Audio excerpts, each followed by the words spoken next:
Good morning everyone. कैसे हैं आप सब? क्या कभी आपने सोचा कि बाइबल औरतों के सर को ढांपने के बारे में क्या कहती है? आज हम एक ऐसे मौजू पर बात करेंगे जो मसीही तालीम में गहरी अहमियत रखता है लेकिन अक्सर नज़रअंदाज हो जाता है। औरतों के लिबास और सर को ढांपने का तस्वुर। बाइबल की आयत का जायज़ा लेंगे और समझने की कोशिश करेंगे कि मसीहत में लिबास क्या अहमियत रखता है और देखेंगे कि ये यीशु मसीह के पैगाम से किस तरह जोड़ता है।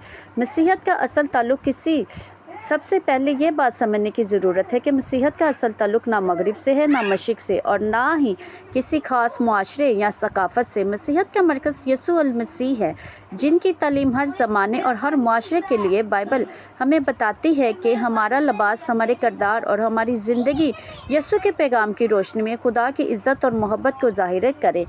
औरतों के लिबास का तस्वुर भी इसी तरह रूहानी असूलों से जुड़ा हुआ है। बहुत सारे लोगों को ये सही भी समझते हैं और बहुत सारे लोग ये समझते हैं कि कोई बात नहीं, जहाँ पर रूह है वहाँ पर आज़ादी है। दरअसल यहाँ पर एक बात बहुत अहम है जिस पर गौर करने की ज़रूरत है।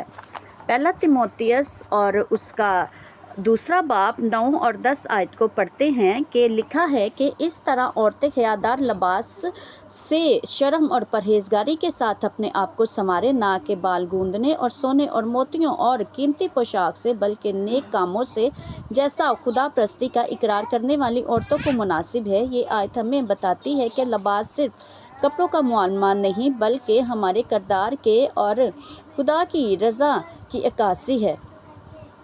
जब हम कपड़े पहने तो हमारे कपड़ों से जो है हमारा खुदा नज़र आना चाहिए। पहला पतरस 3 बाब और उसकी 3 और 4 आयत में पढ़ते हैं, और तुम्हारा श्रृंगार ज़ाहिरी ना हो, यानी सर गूंदना और सोने के जेवर और तरह तरह के कपड़े पहनना, बल्कि तुम्हारी बातनी और पोशीदा इंसानियत हलीम और मिजाज की इज़्ज़त की गैर फ़ानी आराइश से आरास्ता रहे, क्योंकि खुदा के नज़दीक इसकी बड़ी कदर है। और अगले ज़माना में भी खुदा पर उम्मीद रखने वाली मुक़द्दस औरतें अपने आप को इसी तरह संवारती और अपने अपने शोहर के ताबिया रहती थी। ये आयत वाज़िया करती है कि असल खूबसूरती हमारे लिबास या ज़ेवरात में नहीं बल्कि हमारी रूहानियत, आजिज़ी और खुदा से ताल्लुक़ से होती है। ये हमें याद दिलाती है कि हमारा लिबास हमारे ईमान का आईना होना चाहिए।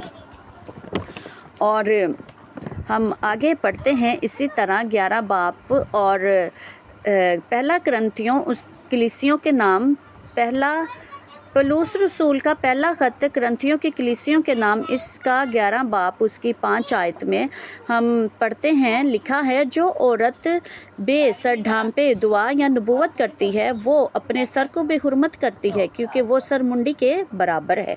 अगर औरत ओढ़नी ना ओढ़े तो बाल भी कटाए। अगर औरत का बाल कटाना या सर मुंडाना शर्म की बात है तो ओढ़नी ओढ़े।